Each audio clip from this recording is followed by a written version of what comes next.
ആകാശവാണി.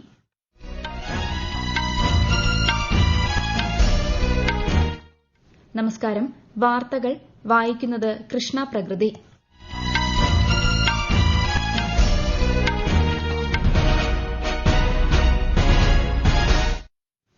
പ്രധാന വാർത്തകൾ.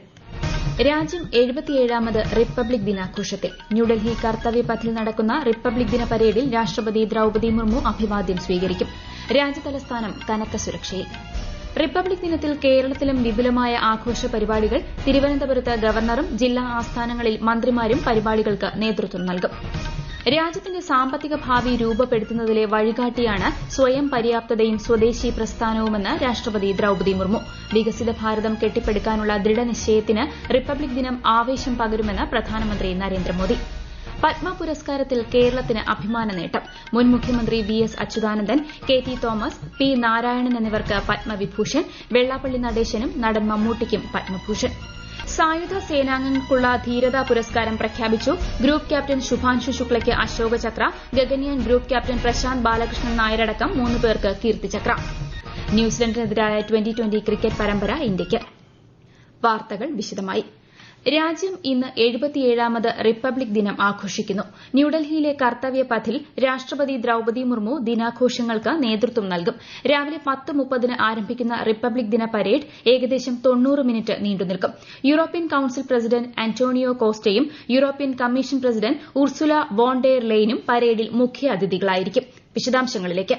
ഇന്ത്യയുടെ സാംസ്കാരിക വൈവിധ്യത്തിന്റെയും സൈനിക ശക്തിയുടെയും സവിശേഷമായ സംയോജനമായിരിക്കും കർത്തവ്യ പഥിലെ റിപ്പബ്ലിക് ദിന പരേഡ്. സ്വാതന്ത്ര്യത്തിന്റെ മന്ത്രം വന്ദേ മാതരം, സമൃദ്ധിയുടെ മന്ത്രം ആത്മനിർഭർ ഭാരത് എന്നതാണ് ഈ വർഷത്തെ പ്രമേയം. പ്രധാനമന്ത്രി നരേന്ദ്രമോദി ദേശീയ യുദ്ധസ്മാരകത്തിൽ പുഷ്പചക്രം അർപ്പിക്കുന്നതോടെ റിപ്പബ്ലിക് ദിന പരേഡുകൾക്ക് തുടക്കമാകും. സായുധ സേന, അർദ്ധസൈനിക വിഭാഗം, എൻസിസി, എൻഎസ്എസ് എന്നിവയിൽ നിന്നുള്ള യൂണിറ്റുകൾ ഉൾപ്പെടുന്ന ആചാരപരമായ മാർച്ച് പാസ്റ്റിൽ രാഷ്ട്രപതി ദ്രൌപദി മുർമു അഭിവാദ്യം സ്വീകരിക്കും. വിവിധ സംസ്ഥാനങ്ങൾ, കേന്ദ്രഭരണ പ്രദേശങ്ങൾ, കേന്ദ്ര സർക്കാർ മന്ത്രാലയങ്ങൾ, വകുപ്പുകൾ എന്നിവയിൽ നിന്നുള്ള 30 ടാബ്ലോകൾ പരേഡിൽ പ്രദർശിപ്പിക്കും. വിവിധ മേഖലകളിൽ മാതൃകാപരമായ പ്രവർത്തനങ്ങൾ നടത്തിയ നിരവധി പേരെ പരിപാടിക്ക് സാക്ഷ്യം വഹിക്കാൻ സർക്കാരിന്റെ പ്രത്യേക അതിഥികളായി ക്ഷണിച്ചിട്ടുണ്ട്. റിപ്പബ്ലിക് ദിന പരേഡിന്റെ പശ്ചാത്തലത്തിൽ ഡൽഹിയിൽ സുരക്ഷ ശക്തമാക്കിയിട്ടുണ്ട്. News desk, Akashvani. റിപ്പബ്ലിക് ദിന പരേഡും മറ്റ് അനുബന്ധ സാംസ്കാരിക പരിപാടികളും സുഗമമായി നടത്തുന്നതിനായി ഡൽഹി പോലീസ് ട്രാഫിക് നിർദ്ദേശങ്ങൾ പുറപ്പെടുവിച്ചു. വിജയ് ചൌക്കിൽ നിന്ന് ചുവപ്പുകോട്ട വരെയുള്ള പരമ്പരാഗത പാതയിലൂടെയായിരിക്കും റിപ്പബ്ലിക് ദിന പരേഡ് നടക്കുക. പരിപാടിയുടെ സുഗമമായ നടത്തിപ്പ് ഉറപ്പാക്കാൻ വിപുലമായ ഗതാഗത ക്രമീകരണങ്ങൾ ഏർപ്പെടുത്തിയിട്ടുണ്ട്. ഡൽഹി മെട്രോയും യാത്രക്കാർക്കായി പ്രത്യേക ക്രമീകരണങ്ങൾ ഏർപ്പെടുത്തിയിട്ടുണ്ട്. 77ാമത് റിപ്പബ്ലിക് ദിനാഘോഷങ്ങളുടെ ഭാഗമായി കേരളത്തിലും വിപുലമായ ആഘോഷ പരിപാടികൾ സംഘടിപ്പിച്ചിട്ടുണ്ട്. തിരുവനന്തപുരം സെൻട്രൽ സ്റ്റേഡിയത്തിൽ രാവിലെ 9 നടക്കുന്ന ചടങ്ങിൽ ഗവർണർ രാജേന്ദ്ര വിശ്വനാഥ് ആർലേക്കർ ദേശീയ പതാക ഉയർത്തും. വിവിധ സേനാ വിഭാഗങ്ങളുടെ അഭിവാദ്യം ഗവർണർ സ്വീകരിക്കും. തുടർന്ന് റിപ്പബ്ലിക് ദിന സന്ദേശം നൽകും. ജില്ലാ ആസ്ഥാനങ്ങളിൽ നടക്കുന്ന പരിപാടികളിൽ മന്ത്രിമാർ പങ്കെടുക്കും. European council president Antonio Costa, European commission അധ്യക്ഷ ഉർസുല വോൺ ഡെർ ലെയ്ൻ എന്നിവരുമായി കേന്ദ്ര വിദേശകാര്യമന്ത്രി എസ് ജയശങ്കർ ഇന്നലെ കൂടിക്കാഴ്ച നടത്തി. പ്രധാനമന്ത്രി നരേന്ദ്രമോദിയുമായി നടക്കാനിരിക്കുന്ന ഇരുവരുടെയും കൂടിക്കാഴ്ച ഇന്ത്യ യൂറോപ്യൻ യൂണിയൻ ബന്ധത്തിൽ പുതിയ അധ്യായം കുറിക്കുമെന്ന് ശ്രീ ജയശങ്കർ സമൂഹമാധ്യമത്തിൽ കുറിച്ചു. രാജ്യത്തിന്റെ സാമ്പത്തിക ഭാവി നിർണ്ണയിക്കുന്ന യാത്രയിലെ വഴികാട്ടിയാണ് സ്വയം പര്യാപ്ത ഇന്ത്യയും സ്വദേശി പ്രസ്ഥാനവുമെന്ന് രാഷ്ട്രപതി ദ്രൌപദി മുർമു. റിപ്പബ്ലിക് ദിനത്തിന്റെ പൂർവ്വസന്ധ്യയിൽ രാഷ്ട്രത്തെ അഭിസംബോധന ചെയ്യുകയായിരുന്നു ശ്രീമതി മുർമു. രാജ്യത്തെ സമ്പന്നമാക്കുന്നതിനും ആഗോളതലത്തിൽ തങ്ങളുടെ വ്യക്തിമുദ്ര പതിപ്പിച്ചതിനും ഇന്ത്യയിലെ യുവ സംരംഭകർ, കായിക താരങ്ങൾ, ശാസ്ത്രജ്ഞർ, പ്രൊഫഷണലുകൾ എന്നിവരെ രാഷ്ട്രപതി പ്രശംസിച്ചു. ലോകത്തിലെ 3ാമത്തെ വലിയ സമ്പദ് വ്യവസ്ഥയായി മാറുക എന്ന ലക്ഷ്യം കൈവരിക്കുന്നതിലേക്ക് രാജ്യം നീങ്ങുകയാണെന്ന് ശ്രീമതി മുർമു വ്യക്തമാക്കി. റിപ്പബ്ലിക് ദിനത്തിന്റെ പൂർവ്വസന്ധ്യയിൽ രാഷ്ട്രപതി ദ്രൌപദി മുർമുവിന്റെ രാഷ്ട്രത്തോടുള്ള അഭിസംബോധന പ്രചോദനാത്മകമാണെന്ന് പ്രധാനമന്ത്രി നരേന്ദ്രമോദി. ഭരണഘടനയുടെ പ്രത്യേകതയെ രാഷ്ട്രപതി തന്റെ പ്രസംഗത്തിൽ ഊന്നി പറഞ്ഞിട്ടുണ്ടെന്നും രാഷ്ട്രത്തെ മുന്നോട്ട് നയിച്ച കൂട്ടായ മനോഭാവത്തെ അഭിനന്ദിച്ചിട്ടുണ്ടെന്നും അദ്ദേഹം സമൂഹമാധ്യമത്തിൽ കുറിച്ചു. രാജ്യത്തെ ജനങ്ങൾക്ക് റിപ്പബ്ലിക് ദിനാശംസകൾ നേർന്ന് പ്രധാനമന്ത്രി നരേന്ദ്രമോദി. വികസിത ഭാരതം കെട്ടിപ്പടുക്കാനുള്ള കൂട്ടായ ദൃഢനിശ്ചയത്തിന് ഈ അവസരം പുതിയ ഊർജ്ജവും ആവേശവും പകരട്ടെയെന്ന് അദ്ദേഹം സമൂഹമാധ്യമത്തിൽ കുറിച്ചു. ഈ വാർത്തകൾ ആകാശവാണിയിൽ നിന്ന്. ആകാശവാണി വാർത്തകളും വാർത്താധിഷ്ഠിത പരിപാടികളും all India radio news Thiruvananthapuram YouTube ചാനലിലും all India radio news Thiruvananthapuram Facebook പേജിലും AR News_ തിരുവനന്തപുരം ഇൻസ്റ്റഗ്രാം അക്കൌണ്ടിലും AR News_TVM X ഹാൻഡിലും ലഭ്യമാണ്. 2024 കേരള സംസ്ഥാന ചലച്ചിത്ര അവാർഡുകളുടെ സമർപ്പണം മുഖ്യമന്ത്രി പിണറായി വിജയൻ നിർവഹിച്ചു. സർക്കാരിന്റെ പരമോന്നത ചലച്ചിത്ര ബഹുമതിയായ ജെ.സി. ഡാനിയൽ പുരസ്കാരം അഭിനേത്രി ശാരദയ്ക്ക് മുഖ്യമന്ത്രി സമ്മാനിച്ചു. മലയാള സിനിമയുടെ 35 വിഭാഗങ്ങളിൽ മികവ് തെളിയിച്ച കലാകാരന്മാർക്കുള്ള അംഗീകാരമാണിതെന്നും മലയാള സിനിമയുടെ കലാപരമായ വളർച്ചയെ ചരിത്രപരമായി അടയാളപ്പെടുത്തുക എന്ന ദൌത്യമാണ് ഇതിലൂടെ നിർവഹിക്കപ്പെടുന്നതെന്നും നിശാഗന്ധി ഓഡിറ്റോറിയത്തിൽ നടന്ന ചടങ്ങിൽ മുഖ്യമന്ത്രി പറഞ്ഞു. 2026 പത്മ പുരസ്കാരങ്ങൾ പ്രഖ്യാപിച്ചു. വിവിധ സംസ്ഥാനങ്ങളിൽ നിന്നായി 131 പേരാണ് ഇക്കുറി പത്മ പുരസ്കാരങ്ങൾക്ക് അർഹരായത്. 5 പേർക്ക് പത്മവിഭൂഷണും 13 പേർക്ക് പത്മഭൂഷണും 113 പേർക്ക് പത്മശ്രീയുമാണ് പ്രഖ്യാപിച്ചത്. കേരളത്തിൽ നിന്ന് 8 പേരാണ് പത്മ പുരസ്കാരങ്ങൾക്ക് അർഹരായത്. വിശദാംശങ്ങളിലേക്ക്.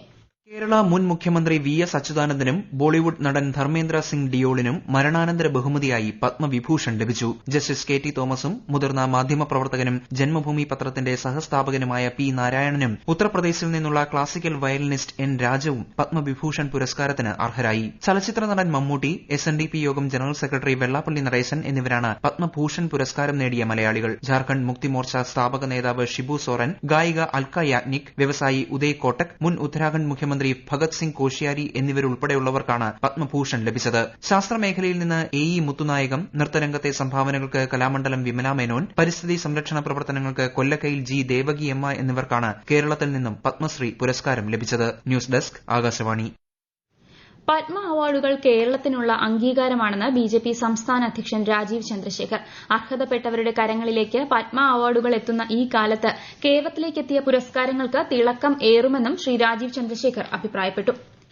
77ാം റിപ്പബ്ലിക് ദിനത്തോടനുബന്ധിച്ച് 6 മരണാനന്തര ബഹുമതികൾ ഉൾപ്പെടെ 70 സായുധ സേനാ ഉദ്യോഗസ്ഥർക്കുള്ള ധീരതാ പുരസ്കാരങ്ങൾ രാഷ്ട്രപതി ദ്രൌപദി മുർമു പ്രഖ്യാപിച്ചു. അന്താരാഷ്ട്ര ബഹിരാകാശ നിലയം സന്ദർശിക്കുന്ന ആദ്യ ഇന്ത്യക്കാരനായി ചരിത്രം കുറിച്ച ഗ്രൂപ്പ് ക്യാപ്റ്റൻ ശുഭാൻശു ശുക്ല അശോക ചക്രയ്ക്ക് അർഹനായി. മേജർ അർഷ്ദീപ് സിംഗ്, നായിബ് സുബേദാർ ദോലേശ്വർ സുബ്ബ സിംഗ്, ഗ്രൂപ്പ് ക്യാപ്റ്റനും മലയാളിയുമായ പ്രശാന്ത് ബാലകൃഷ്ണൻ നായർ എന്നിവർ കീർത്തിചക്ര പുരസ്കാരത്തിനും അർഹരായി. സായുധ സേനാംഗങ്ങൾക്കും മറ്റ് ഉദ്യോഗസ്ഥർക്കുമായി 301 സൈനിക ബഹുമതികളും രാഷ്ട്രപതി പ്രഖ്യാപിച്ചു. റിപ്പബ്ലിക് ദിനത്തോടനുബന്ധിച്ച് രാഷ്ട്രപതി പ്രഖ്യാപിച്ച ജീവൻ രക്ഷാ പുരസ്കാരങ്ങൾ 7 മലയാളികൾ ഉൾപ്പെടെ 30 പേർക്ക് ലഭിച്ചു. സി മുഹമ്മദ് ഷാമിൽ ഉത്തം ജീവൻ രക്ഷാ പദക്കിനും, TJ Jayesh, master KP Akash, master Harshik Mohan, master C Rithunath, master K Vaishakh, master C Yadunand എന്നിവർ ജീവൻ രക്ഷാ പദക്കിനും അർഹരായി. ലക്ഷദ്വീപ് സ്വദേശി PN മുഹമ്മദ് ബാദുഷയും ജീവൻ രക്ഷാ പദക് പുരസ്കാരത്തിന് അർഹനായി. ന്യൂസിലൻഡിനെതിരായ 3ാം പുരുഷ T20 ക്രിക്കറ്റ് മത്സരത്തിൽ ഇന്ത്യയ്ക്ക് 8 വിക്കറ്റിന്റെ വിജയം. ഇതോടെ 5 മത്സരങ്ങളുള്ള പരമ്പര 3-0 ഇന്ത്യ സ്വന്തമാക്കി.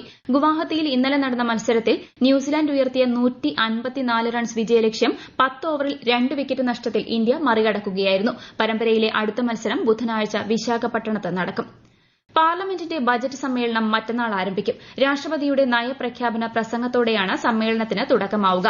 ഫെബ്രുവരി 1-നാണ് കേന്ദ്ര ബജറ്റ്. ബജറ്റിന് മുന്നോടിയായുള്ള സാമ്പത്തിക സർവേ ഈ മാസം 29-ന് പാർലമെന്റിൽ സമർപ്പിക്കും. കേരളത്തിൽ തീവ്ര വോട്ടർ പട്ടിക പരിഷ്കരണവുമായി ബന്ധപ്പെട്ട നടപടികൾ പുരോഗമിക്കുന്നു. പട്ടികയിന്മേലുള്ള പരാതികൾ ഈ മാസം 30 വരെ സമർപ്പിക്കാം. കരട് SIR റോളിൽ നിന്ന് പേരുകൾ ഒഴിവാക്കപ്പെട്ടവരും പുതിയ അപേക്ഷകരും ഫോം 6 ഉപയോഗിച്ച് അപേക്ഷിക്കണം. രാജ്യത്ത് സമയബന്ധിതമായ പദ്ധതി നിർവ്വഹണം ഉറപ്പാക്കുന്നതിന് 2015-ൽ പ്രധാനമന്ത്രി നരേന്ദ്രമോദി തുടക്കം കുറിച്ച പ്രഗതി സംരംഭം 50ാമത് അവലോകന യോഗമെന്ന സുപ്രധാന നാഴികക്കല്ല് പിന്നിട്ടു. മഹാരാഷ്ട്രയിലെ നേരുൾ ബേലാപൂർ ഉരൺ റെയിൽവേ ലൈൻ പ്രഗതി സംരംഭത്തിന്റെ ഫലപ്രാപ്തിയുടെ മികച്ച ഉദാഹരണങ്ങളിലൊന്നാണ്. 2800 കോടിയിലധികം രൂപയുടെ ചെലവിൽ 2 ഘട്ടങ്ങളിലായാണ് പദ്ധതി നടപ്പാക്കിയത്. പ്രധാന വാർത്തകൾ വീണ്ടും. രാജ്യം 77ാമത് റിപ്പബ്ലിക് ദിനാഘോഷത്തിൽ. ന്യൂഡൽഹി കർത്തവ്യപഥിൽ നടക്കുന്ന റിപ്പബ്ലിക് ദിന പരേഡിൽ രാഷ്ട്രപതി ദ്രൌപദി മുർമു അഭിവാദ്യം സ്വീകരിക്കും. രാജ്യതലസ്ഥാനം കനത്ത സുരക്ഷയിൽ. റിപ്പബ്ലിക് ദിനത്തിൽ കേരളത്തിലും വിപുലമായ ആഘോഷ പരിപാടികൾ. തിരുവനന്തപുരത്ത് ഗവർണറും ജില്ലാ ആസ്ഥാനങ്ങളിൽ മന്ത്രിമാരും പരിപാടികൾക്ക് നേതൃത്വം നൽകും. രാജ്യത്തിന്റെ സാമ്പത്തിക ഭാവി രൂപപ്പെടുത്തുന്നതിലെ വഴികാട്ടിയാണ് സ്വയം പര്യാപ്തതയും സ്വദേശി പ്രസ്ഥാനവുമെന്ന് രാഷ്ട്രപതി ദ്രൌപദി മുർമു.